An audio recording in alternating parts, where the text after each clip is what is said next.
Hi every one. ഇന്ന് ഞാൻ ഇവിടെ ഏത്തയ്ക്ക വെച്ചൊരു സ്വീറ്റ് റെസിപ്പി ആയിട്ടാണ് വന്നിരിക്കുന്നത്. അതൊരു ഹെൽത്തി വേർഷനായിട്ടാണ് ഞാനിവിടെ ഉണ്ടാക്കിയിരിക്കുന്നത്. അതിൽ ഞാൻ ഏത്തയ്ക്കായും ജാഗരിയും അതുപോലെ തന്നെ നമ്മുടെ തേങ്ങ മാത്രമേ ആഡ് ചെയ്തിട്ടുള്ളൂ. അതിലേക്ക് നമുക്ക് ഏലക്കായും കൂടെ ആഡ് ചെയ്യാം. പേഴ്സണലി എനിക്ക് ഏലക്കയുടെ ഫ്ലേവർ ഇഷ്ടമല്ല, അതുകൊണ്ട് ഞാനതിൽ ഏലക്ക ആഡ് ചെയ്തിട്ടില്ല. പക്ഷേ നിങ്ങൾക്ക് ഏലക്ക ഫ്ലേവർ ഇഷ്ടമാണെന്നുണ്ടെങ്കിൽ നിങ്ങൾക്ക് അതിലേക്ക് ഏലക്കാപ്പൊടിയും കൂടെ ആഡ് ചെയ്യാം. അപ്പോൾ നമുക്ക് തുടങ്ങാം.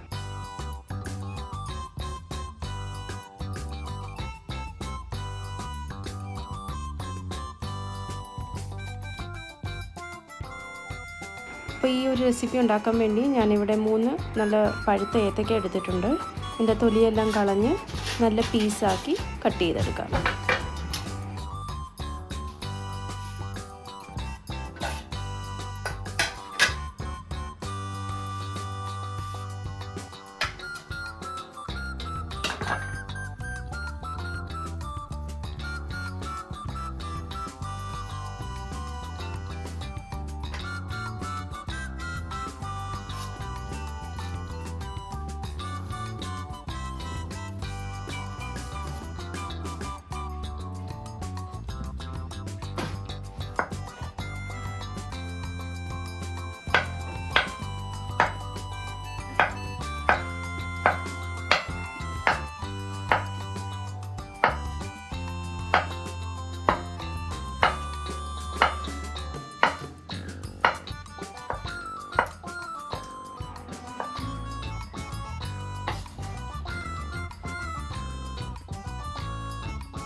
മൂന്ന് ഏത്തയ്ക്കായും ഞാൻ ഇവിടെ കട്ട് ചെയ്തു.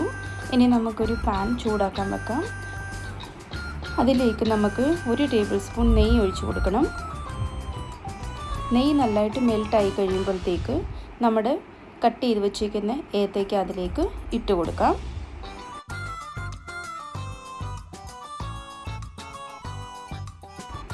ഇതിനെ നമുക്ക് നല്ലതായിട്ടൊന്ന് മിക്സ് ചെയ്ത് കൊടുക്കണം. ആ നെയ്യെല്ലാം എല്ലാ ഏത്തയ്ക്ക പീസിലും നല്ലതായിട്ട് കോട്ടാവണം. നല്ലതായിട്ട് മിക്സ് ചെയ്ത് കഴിഞ്ഞിട്ട് ഒരു 3 ടേബിൾ സ്പൂൺ നമ്മുടെ ശർക്കര പൊടി ഇതിലേക്ക് ആഡ് ചെയ്ത് കൊടുക്കണം. അതുപോലെ തന്നെ ഒരു 4 ടേബിൾ സ്പൂൺ ചിരകിയ തേങ്ങയും കൂടെ ഇതിലേക്ക് ആഡ് ചെയ്ത് നല്ലതായിട്ട് നമുക്കിതൊന്ന് മിക്സ് ചെയ്തെടുക്കാം. ഇനി നമുക്കിത് നല്ലതായിട്ട് കണ്ടിന്യൂസ്ലി നമുക്കിത് മിക്സ് ചെയ്തുകൊണ്ടിരിക്കണം. പിന്നെ നമ്മുടെ സ്പാച്ചുല വെച്ച് ഏത്തയ്ക്ക അവിടെ പീസ് നല്ലതായിട്ട് നമുക്ക് മാഷ് ചെയ്തെടുക്കണം. ഏത്തയ്ക്ക ചങ്ക്സ് ഒട്ടും അതിനകത്ത് കാണാൻ പാടില്ല. അതുപോലെ നമുക്കിത് മാഷ് ചെയ്തെടുക്കണം. നമ്മുടെ സ്പാച്ചുല വെച്ച് നല്ലതായിട്ട് മിക്സ് ചെയ്ത് കൊടുത്താൽ മതി. ഇത് ഓൾമോസ്റ്റ് റെഡിയായി കഴിഞ്ഞു. അതുപോലെ തന്നെ ഇതെല്ലാം നല്ലതായിട്ട് മാഷ് ആയി കഴിയുമ്പോഴത്തേന് പാനിൽ നിന്ന് നമുക്കിതിങ്ങനെ ഈസി ആയിട്ടിങ്ങനെ വിട്ട് വരും. കാരണം നമ്മൾ അതിനകത്ത് നെയ്യ് ഒഴിച്ചേക്കുന്നതുകൊണ്ട് നല്ലതായിട്ട് ഈസി ആയിട്ട് ഇങ്ങനെ വിട്ട് വരും. ഇങ്ങനെ നല്ലതായിട്ട് യോജിപ്പിച്ച് നമുക്കിത് എടുക്കണം. എല്ലാവരും ഇതൊന്നും ഉണ്ടാക്കി നോക്കിയിട്ട് ഒന്ന് അഭിപ്രായം പറയണം. അപ്പോൾ ടേക്ക് കെയർ, ബൈ.